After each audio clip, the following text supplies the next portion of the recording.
नमस्कार केळी बागायतदारांनो आणि शेतकरी मित्रांनो. तर मी माझी या ठिकाणी तुम्हाला ओळख करून देतो. मी ढमढेरे संदीप संपत, पुणे जिल्ह्यामध्ये कन्सल्टिंग संदर्भामध्ये म्हणजे ॲग्रिकल्चर सेक्टरमध्ये काम करत आहे. तर या ठिकाणं आपण सध्या बारामतीमधून बोलत आहोत. तर बारामतीमधील शारदानगर येथील गोविंद बागेसमोरील भरतशाह काका हे जे आहेत त्यांच्या केळी बागेमध्ये आपण सध्या आहोत. तर या बागेची जी ग्रोथ किंवा ही जी वाढ दिसते, ही बाग म्हणजे प्लांटेशन झाल्यानंतर साधारणपणे एक 40-45 दिवसांनी आपण काम चालू केलेलं आहे. आणि आज आपल्या कामाला या ठिकाणं 3 महिने पूर्ण झालेले आहेत, म्हणजे उद्याच्या येणाऱ्या 27ला हे पुन्हा सांगतोय. आणि हे जे चेंजेस आहेत हे सर्व एकूण 90 दिवसांमधलेच आहेत. तर या ठिकाणं कन्सल्टिंगचा आपला कन्सेप्ट एकच आहे की शेती करताना अतिरिक्त होणारे खर्च, शेती निविष्ठा सिलेक्ट करताना येणाऱ्या अडचणी आणि सध्या सोशल मीडियामध्ये ज्या काही गोष्टी घडतात किंवा ज्या काही गोष्टी सांगितल्या जातात, यामध्ये सर्वात महत्त्वाची बाब अशी असते की आपल्या पिकासाठी 1 किंवा 2 स्प्रे किंवा एखादं प्रॉडक्ट वापरून आपल्याला पूर्ण 1 वर्षाचं शेड्यूल पिकाचं पूर्णपणे डेव्हलप करता येत नाहीये. आपलं पीक शाश्वत पद्धतीने येत नाहीये. आपल्याला त्या पिकापासून अपेक्षित उत्पन्न किंवा जे काही टर्म कंडिशननुसार जे काही व्हरायटीज रिसर्चमध्ये सांगितलं असतं की 8 क्विंटल भेटेल, 10 क्विंटल भेटेल, 10 टन निघतं, 20 टन निघतं, जे काय आहे व्हरायटीनुसार प्रत्येक क्रॉपच्या ते वेगवेगळं असते. तर त्या संदर्भामध्ये या ठिकाणी आपण बोलत आहोत की आपल्याला अपेक्षित उत्पन्न पाहिजे असेल तर त्यासाठी स्टार्ट टू एंड म्हणजे ट्रान्सप्लांटिंग टू हार्वेस्टिंग या ठिकाणं पूर्ण शेड्यूल हे पिकाचं आपल्याला डेव्हलप करावं लागतं. या ठिकाणं कोणत्याही प्रिंटेड शेड्यूल, खत व्यवस्थापन असेल, फवारणी व्यवस्थापन असेल वापरून पिकं येत नाही आहेत.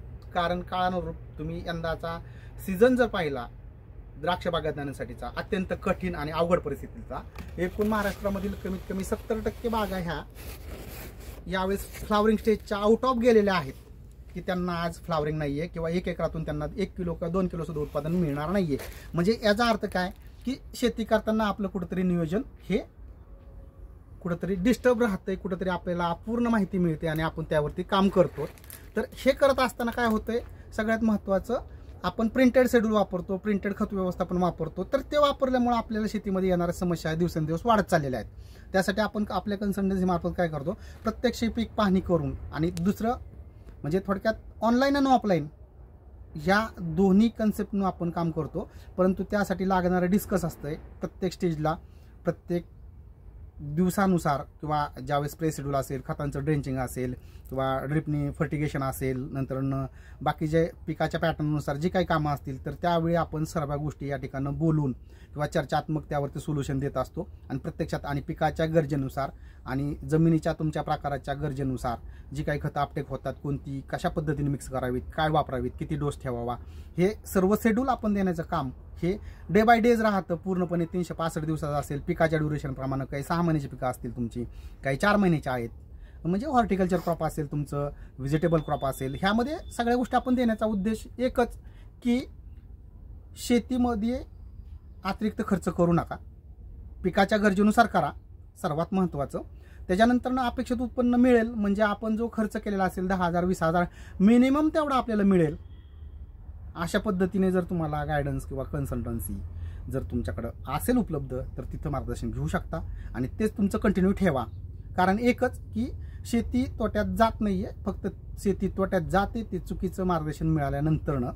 अपवाद याला फक्त नैसर्गिक आपत्ती ज्या आहेत तर त्या आपत्तीचा विचार करून आपण शेती करणं गरजेचं आहे. त्यात गारपीट असेल, अतिरिक्त पाऊस असेल किंवा पूर असेल तर यामध्ये कोणाकडेही काही सोल्युशन नाहीये. हे पण तुम्हाला या सोशल मीडियामधूनच सांगण्याचा उद्देश आहे. कारण फक्त ह्या 3-4 गोष्टी सोडल्या तर बाकी सर्व तुमच्या हातामध्ये आहे. पीक कसं आणायचं, पिकाचं उत्पादन कसं घ्यायचं, काय पेस्ट डिसीज किंवा जे काही कीड रोग आहे त्यावरती कसं व्यवस्थापन ठेवायचं, लागवड कशी करायची, तिचं नियोजन कसं ठेवायचं, बाकीच्या सर्व गोष्टी त्या तुमच्या हातात आहेत. आणि त्या फिजिकली ज्या गोष्टी आहेत त्या आहेत, पण त्याच्या अगेन्स्ट ज्या काही गोष्टी तुम्हाला करायच्यात किंवा ज्या कराव्या लागतात की ज्या आपल्या आउट ऑफ नॉलेजच्या आहेत तर त्याच्यासाठी निश्चित आपल्या कन्सल्टन्सी मार्फत तुम्हाला मार्गदर्शन केलं जाईल आणि करतो. आणि हे लाईव्ह जे रिझल्ट आहेत हे तुम्ही बघू शकता. हा व्हिडिओ थोडासा मोठा होईल किंवा 4-5 मिनिटाचा आहे अर्धा व्हिडिओ बघितला तर माझा कन्सेप्ट किंवा माझ्या बोलण्याचा जो काही ह्यामधला हेतू आहे हा वेगळा आहे की तुम्हाला तुमच्या पिकामध्ये येणाऱ्या समस्या लागवडीपासून काढणीपर्यंत ह्या समजून येणं किंवा क्लायमेटिक चेंजेसमध्ये त्या लक्षात येत नाही आहेत, त्याच्यासाठी तुम्हाला ऑब्झर्वेशन हे कुठंतरी गायडन्स किंवा कुठंतरी कन्सल्टन्सी किंवा एखादं चांगलं मार्गदर्शन करणारी व्यक्ती असेल तर तिथून तुम्ही ते घेऊ शकता. त्या पद्धतीने तुमचं शेतीचं नियोजन, पिकाचं नियोजन ठेवू शकता. आणि यामध्ये ही अशा पद्धतीने ही कॅनोपी आहे. हे झालेले चेंजेस हे 90 दिवसातले आहे. 90 दिवसापैकी आणखी 7 दिवस बाकी आहेत. या ठिकाणी राहिलेलं फर्टिगेशन हे वेगळं आहे. आणि सर्वात महत्त्वाचं, आपण कोणताही प्रॉडक्टचं प्रमोशन डिमोशन करत नाही आहे. कोणत्याही प्रॉडक्टचं आपण या ठिकाणी नाव सांगत नाही आहे किंवा कोणत्याही प्रॉडक्टवरती आपण बोलत नाही आहे. त्याचं कारण एकच, प्रॉडक्ट हे सर्व चांगलेच आहेत, फक्त तुमची वापरण्याची लाईफ सायकल त्या पिकाच्या स्टेजनुसार वेगवेगळी असते. रिझल्ट आज मारल्यानंतर वेगळे दिसतात, 4 दिवसांना मारल्यानंतर वेगळे दिसतात. ह्याच्यामुळं शेतीमध्ये अतिरिक्त खर्च वाढतात आणि हे वाढू नयेत याच्यासाठीच तुम्हाला कुठंतरी कन्सल्टन्सी, कुठंतरी गायडन्स हे आज शेतीसाठी आवश्यक बनलेलं आहे. कारण तुम्ही यंदाचा अनुभव 2025 मधला द्राक्ष बागायतदारांचा घ्या, 2019चा घ्या. कारण हे मागं पण का जातो, बॅकडोरमध्ये का जातोय, तर 19 मध्ये आपण जुन्नर तालुका असेल, आंबेगाव तालुका असेल, या ठिकाणी द्राक्ष बागायतदारांसमोर काम केलेलं आहे समूह, आणि ग्रुप फार्मिंग बरोबर सुद्धा काम केलेलं आहे.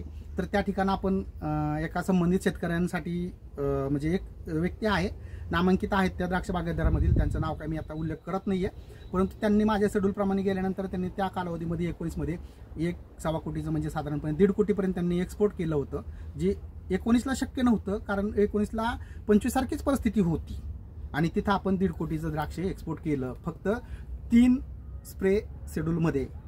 आणि सगळ्यात महत्त्वाचं, कन्सल्टन्सी आपली 1 क्रॉप पॅटर्न सिस्टममध्ये काम करत नाहीये. पुन्हा एकदा सांगतो, कारण आपण केळी, द्राक्ष, डाळिंब, तुमचं आंबा असेल, ऊस असेल आणि व्हेजिटेबल ची जी काही क्रॉप आहेत, उदाहरणार्थ वांगी आहे, मिरची आहे, कांदा आहे, तर यामध्ये सुद्धा आपण काम करतो. किंवा त्यावरती जे काही सोल्युशन असेल आपल्या एकदम नाममात्र जे काही कन्सल्टन्सी असेल किंवा त्या पद्धतीने आपण ट्रॅकनुसार आपण त्यावरती सोल्युशन देत राहतो किंवा देण्याचा आपला एक मानस आहे किंवा ध्येय, त्या पद्धतीने आपलं आज या क्षेत्रामध्ये काम चालू आहे. आणि एकूण या क्षेत्रामधला आपला 15 वर्षे प्लस एक्सपिरियन्स आहे. आणि अनेक 2,500 ते 3,000 लोकांची आपण जेव्हा काही MNC कंपनीमध्ये काम करत होतो तेव्हाचा आपला एक्सपिरियन्स, किंवा त्यामध्ये बटाटा पीक असेल, टोमॅटो असेल, मिरची असेल, वांगी आहे, तर या पिकामध्ये सुद्धा आपण कामं केलेली आहेत. गेली 15 वर्ष त्यामध्ये काम केलं. आणि त्याच्यानंतर आपण हे जे आता कन्सल्टन्सी आपण 2024 पासून चालू केलेली आहे, तर 24 झालं, आता 25 संपलंय, 1 जानेवारीला आपल्याला या कन्सल्टन्सीला सुरू करून 3 वर्ष पूर्ण होत आहेत. तर संबंधित जे काही द्राक्ष बागायतदार असतील किंवा इतर काही जे क्रॉप पॅटर्ननुसार जे फार्मर असतील त्यांना जो हा व्हिडिओ मिळेल तर त्यांना निश्चित अशा पद्धतीने तुम्हाला ह्या ज्या पिकांमध्ये चेंजेस आलेले आहेत 90 दिवसामधले, ह्या जी बुंद्याची साईज घेतलं तर 9-10 इंचापेक्षा जास्त म्हणजे 1 फुटाच्या आसपास होत आलेली आहे. कारण एकच की ह्या ठिकाणी प्रॉपर नियोजन झाल्यामुळे हे चेंजेस आलेले आहेत. आणि याच्यापूर्वीचा जर व्हिडिओ बघायचा असेल तर तुम्हाला त्याची लिंक हा व्हिडिओ अपलोड केल्यानंतर तिथं दिली जाईल. त्यामध्ये तुम्ही पाहू शकता त्यावेळीची परिस्थिती काय आहे आणि आजच्या बागेची परिस्थिती काय आहे केळी बागेची. धन्यवाद शेतकरी मित्रांनो.